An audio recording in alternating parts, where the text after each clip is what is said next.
Up next for you here on Daybreak, there were not enough votes to approve more homes for Eden Village. We'll hear about their disappointment on that decision. And a first look at some new development happenings in North Springfield with construction on Northgate Apartments going on. Plus, warmer weather is on the way. Tips on how you can avoid being a victim of heat-related illness. There's Hannah Zettel right there. She's got that report for us. And more from the car coming up this morning for you here on Daybreak. Good morning, everyone. It is Wednesday, June 19th. Thank you for joining us and starting your morning with us. I'm Joe Morano.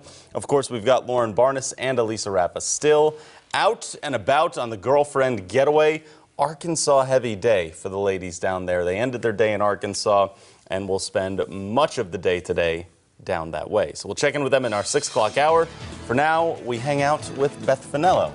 Hangs with Beth. That's me. You know what I'm saying? We match really well today as well. We match well. Gray suit. She's pretty happy about it. I got some pink in my necklace that matches his tie. That's true. We did really well today. Boy, we did do well. How'd you sleep though? All right? Better, I think, than any other day this week. Really? Because what I was going to say is I kept hearing little bits of thunder, and then all of a sudden, boom, right in Springfield at least, a ton of rain that I dealt with. Yeah, we had a lot of rain last night. We did have some thunder, we had some lightning. Some heavier pockets of rain caused some flash flooding through the overnight hours, so you might want to leave a couple extra minutes as you're heading out the door. Yeah, and it wasn't raining when I came in. What about people that are going to have to leave here in the next few hours? I definitely would grab your umbrella as you head out the door. We still have some heavier pockets of rain, especially in the southwest corner of Missouri. We've got those reds, those oranges, those yellows. Those are those heavier pockets out towards Joplin, heading towards Monette now, and we do have one flash flood warning that goes until 8:30 this morning for parts of Jasper and Newton County, and that's because several inches of rain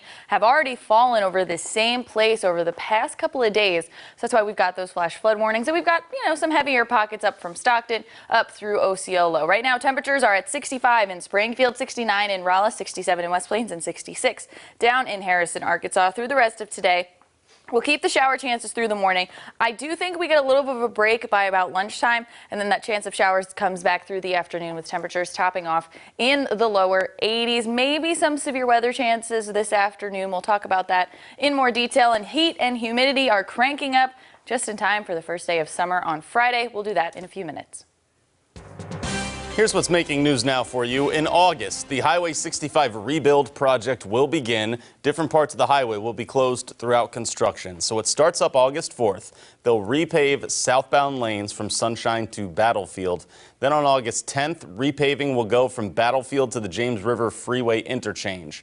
After a 2-week break, they'll start on September 6th and go northbound from the interchange back up to Battlefield. And then September 14th, it goes from Battlefield back up to Sunshine.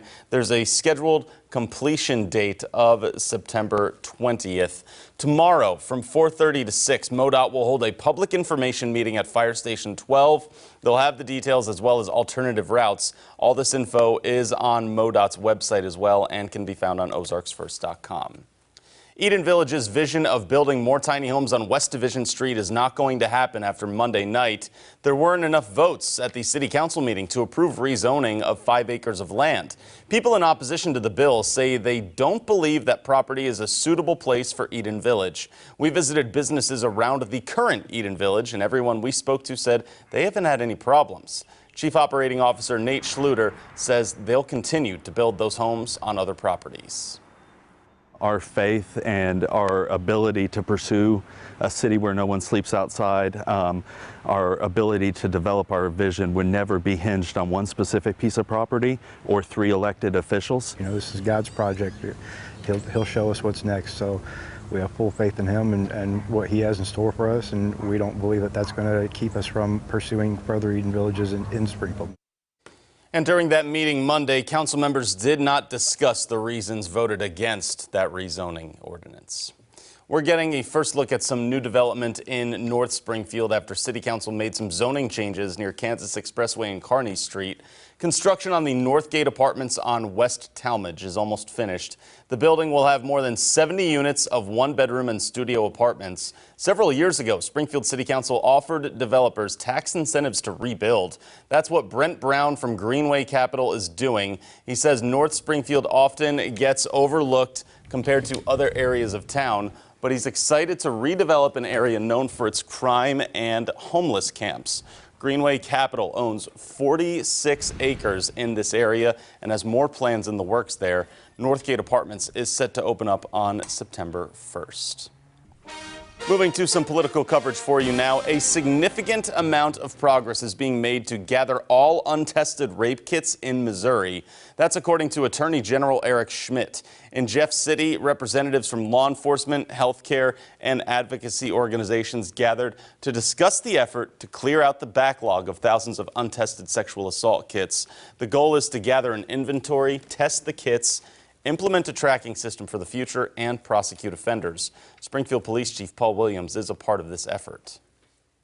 When someone is victimized and they submit to an examination that results in a sexual assault kit being collected, that is then processed and put in the system and tracked, and all the parties are working together to support that victim. And then once again, holding an offender accountable at the back end is so important. Since February, the Attorney General's office has collected information from backlogs of 79% of Missouri hospitals and 45% of law enforcement agencies. Moving on to some medical coverage for you now. Today is Summer Safety Day. That's a time to create awareness for heat-related illness and death. Hannah Zettel joins us this morning to discuss the importance of remaining weather aware as temperatures begin to climb.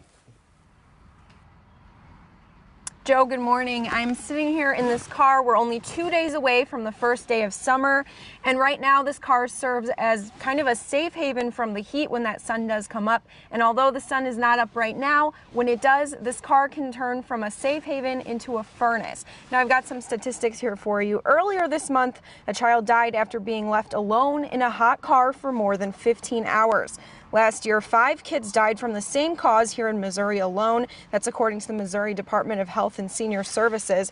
14 additional fatalities occurred last year from the same cause. These all serve as a reminder of the importance of taking precaution to protect against summer heat and humidity, especially in cars.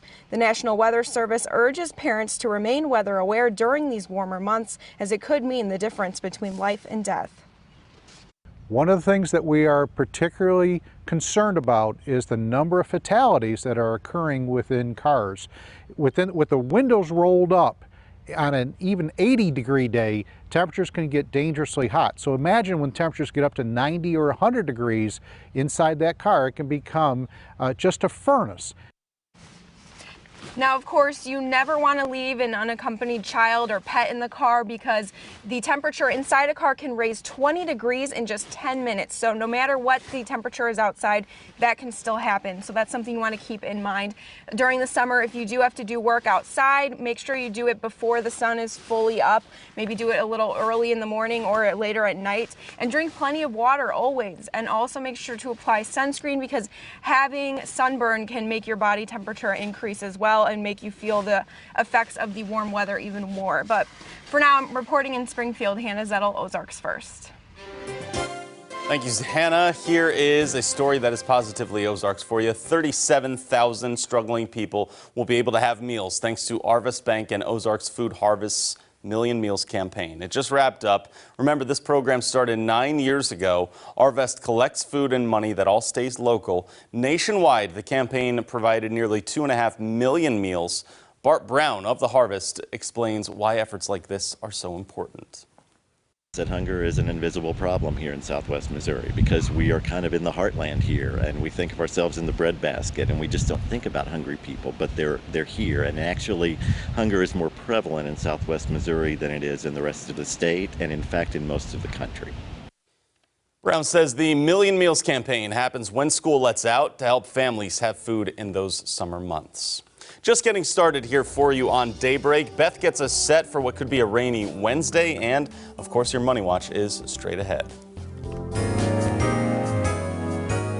From Color 10 Ozarks First, Lauren Barnes, Joe Morano, and weather with meteorologist Elisa Raffa. This is Color 10 News Daybreak.